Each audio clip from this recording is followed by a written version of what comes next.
माझी सरकारकडे एक विनंती आहे की जे तुम्ही जी आर सारखं हे करता 28 तारखेला एक जी आर आलाय त्या जी आर मध्ये त्यांनी सांगितलंय की कास्ट सर्टिफिकेट आणि NCL लागते तुम्हाला. तर नंतर ते पण वेगवेगळ्या पेजवर पाहिजे. नंतर 5 जुलैला एक सर्टिफिकेट येतो GR येतो त्यात सांगितलं गेलंय त्यात सांगितलं गेलंय की तुमचे जे कास्ट सर्टिफिकेट आहे आणि NCL आहे ते एका पेजवर असले तरी चालते. नंतर 14 जुलैला आणखीन एक GR येतोय त्यात सांगतात की ओपन मधले जे मुलं मुली आहेत त्यांना कास्ट व्हॅलिडिटी पण पाहिजे. मग अचानक जर सरकार कास्ट व्हॅलिडिटी मागतंय तर आम्ही द्यायचं कसं? कास्ट व्हॅलिडिटी 14ला त्यांनी एक GR काढलाय. कास्ट व्हॅलिडिटी काढायला 2-3 महिने लागतात. सध्या तहसीलमध्ये संप चालू, लाडकी बहीण योजना, लाडका भाऊ योजना हे सगळं त्यांना ॲडमिशनच्या वेळेसच काढायचं आहे. मग सर्व्हर डाऊन असल्यामुळं आमची व्हॅलिडिटी निघत नाही. रजिस्ट्रेशन करायला जावं तर तिथले लोक म्हणतात की तुम्ही जी व्हॅलिडिटीची पावती ती तरी दाखवा. पावती पण निघत नाही कारण सर्व्हर डाऊन आहेत. मग आम्ही करायचं काय? आम्हाला टाईम पण दिला नाही. 14 ते 24 हा टाईम आहे. 10 दिवसाच्या ह्याच्यात आम्ही काय करायचं? 10 दिवस दिलेत.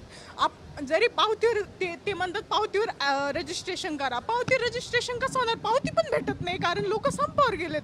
मग एक विद्यार्थ्यांनी असताना आम्ही करायचं काय? आमचे आई पप्पा 1 लाख रुपये फीस देऊ शकत नाहीत. आम्ही मार्क्स मिळवलेत शिक्षणासाठी. मग सरकारने असा निर्णय का घेतलाय? ते म्हणतात तुम्हाला 10% आरक्षण आहे. 10% आरक्षण आहे पण ते लागूच करून देत नाहीत आम्हाला. कशा पद्धतीने काही ना काहीतरी GR काढतात ते आम्हाला लागूच होत नाही. मग आमचं पण नाही. जरी तुम्हाला ACBC द्यायचं नाही तर ठीक आहे. आमचं EWS का बंद केलंय? EWS सेंटरला चालू आहे, स्टेटला बंद आहे. का बंद आहे? EWS सेंटरला पण स्टेटला पण चालू पाहिजे ना. मग आता CET सेल जे आहे त्यांनी आम्हाला 14 तारखेपर्यंत टाईम दिलेला आहे रजिस्ट्रेशनसाठी. मी आज पण रजिस्ट्रेशन केलेलं नाही आहे. 4 दिवस बाकी.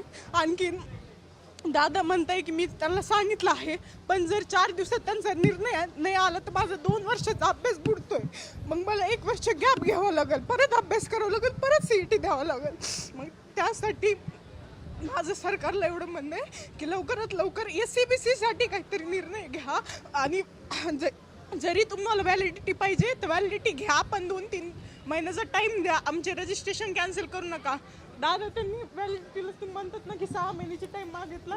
त्यांनी आम्हाला सांगितलं जर व्हॅलिडिटी नाही भेटली तर तुमचं इंजिनिअरिंगचं ॲडमिशन डायरेक्ट कॅन्सल करता येईल. असं नाही की ओपनमध्ये कन्वर्ट करता येईल. नाही, त्यांनी असं सांगितलं की डायरेक्ट कॅन्सल करता येईल. मग कॅन्सल झालं तर आम्हाला घरीच बसावं लागेल, परत तेच करावं लागेल. ते करणं नाही शक्य. माझे आई पप्पा 1 लाख रुपये फीस देऊ शकत नाहीत. मी ACBC कॅटेगरीमध्ये बसते.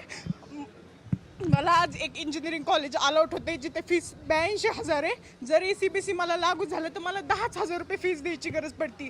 पण जर मी आज घाबरून जर ओपनमध्ये ॲडमिशन केलं तर मला तिथे 82,000 रुपये द्यावं लागतील. त्यामुळे माझी सरकारला विनंती आहे की आता लवकरात लवकर तुम्ही यावर निर्णय घ्या. 4 दिवस बाकी इंजिनिअरिंग रजिस्ट्रेशनसाठी.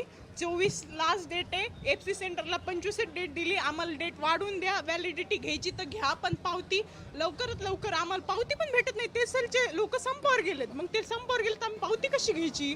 तू कुठून आली? तू कधीपासून हा त्रास सहन करते? किती दिवसांपासून एवढं रडते तू? 14 तारखेपासून. कुठून आले ते सगळं जरा सांग. माझं नाव भगवती विष्णू देशमुख आहे. मी मंगरूळ या गावाची आहे. माझा तालुका घनसंगी आहे, जिल्हा जालना आहे. मी आत्ता 12वीची परीक्षा पास झाली. त्यात मला 76.50% MST CET दिलेली आहे, JEE मेन्स दिलेली आहे. त्यात मला 70 मार्क आहेत. मला मार्कवर मला चांगले कॉलेज भेटतात. पण ह्यांच्या ह्या GR जे नवीन काढताय त्यासाठी मला खूप त्रास होतोय. आणि माझे घरचे पण म्हणताय की आम्ही 1 लाख रुपये फीस देऊ शकत नाही. तू बघ आता. मग आता तू 1 लाख रुपये देऊ शकत नाही देऊ शकत. मग सरकारला माझं हे म्हणणं आहे की तुम्ही केलंय ना आमच्यासाठी ACBC तर ते आम्हाला लागू करा. नुसतं म्हणू नका. तिकडून फक्त म्हणतात की तुम्हाला ACBC आहे पण ते लागू करत नाहीत. 2019 साली पण त्यांनी असंच केलं, आता पण ते असंच करताय. आणि परत आम्हाला सांगितलं की मुलींना मोफत शिक्षण आहे. मोफत आहे हे फक्त सांगतात, लागू करत नाहीत. आणखीन पण ॲडमिशन झालेत, BCAचे झालेत, BCA झालेत, त्यांना मोफत दिलेलं नाही त्यांनी. पण इतकं रडायला लागले तू की म्हणजे प्रत्येकाला डोळ्यात पाणी आहे. माझं भविष्याचा सवाल आहे. 4 वर्ष मला इंजिनिअरिंग करायची.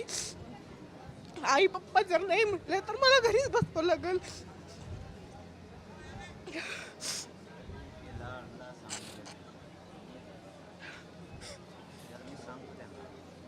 त्यांच्यापर्यंत हा आवाज गेलाच पाहिजे.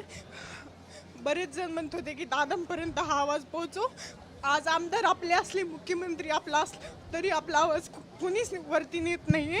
मला माहित होतं माझं ऑप्शन फक्त दादांपाशीच येणार आहे. मी इथं आले तर हा आवाज वरती जाईल, नाहीतर मग मला तसंच बसवं लागलं असतं.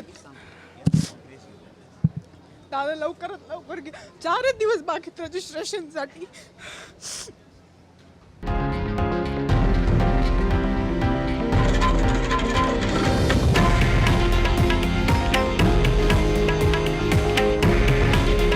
हे आहे देशातील नंबर 1 न्यूज नेटवर्क आणि आपण पाहत आहात TV9 मराठी.